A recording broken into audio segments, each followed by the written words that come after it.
এই করিম ভাই, করিম ভাই, করিম ভাই, করিম ভাই, করিম ভাই, করিম ভাই, কি হয়েছে রফিক ভাই বলেন। আপনার ছাগলটা আমার বাগানে সব কিছু খেয়ে ফেলছে আবার। আরে রফিক ভাই আপনি শুধু শুধু আমার ছাগলটাকে দোষ দেন। আপনি আপনার বেড়াটা ঠিক মতো বান্ধা ছিল না, তাই ছাগল আমার ঢুকছে। আপনার ছাগল এত চালাক, শুধু আমার সবজি খেতে যায়, আমার ফুল খায়। আরে রফিক ভাই ছাগল তো ফুল খাবেই, ওর ফুল ভালো লাগে।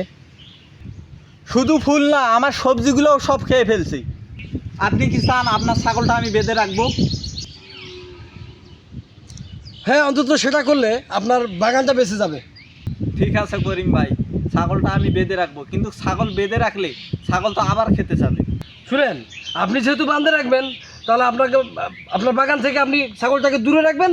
আর আপনার যদি খাইতে তো চাবেই, আপনি বাসা থেকে দিবেন, যেহেতু আপনি বাঁধে রাখতেছেন। আচ্ছা আচ্ছা ভাই, আপনার ছাগল আপনি রক্ষা করবেন, আমার বাগান আমি রক্ষা করব। ঠিক বলছেন রফিক ভাই। চলেন চা খাই, আর ঝগড়ার থেকে বন্ধুত্বই ভালো। আচ্ছা ভাই, চলেন। চলেন।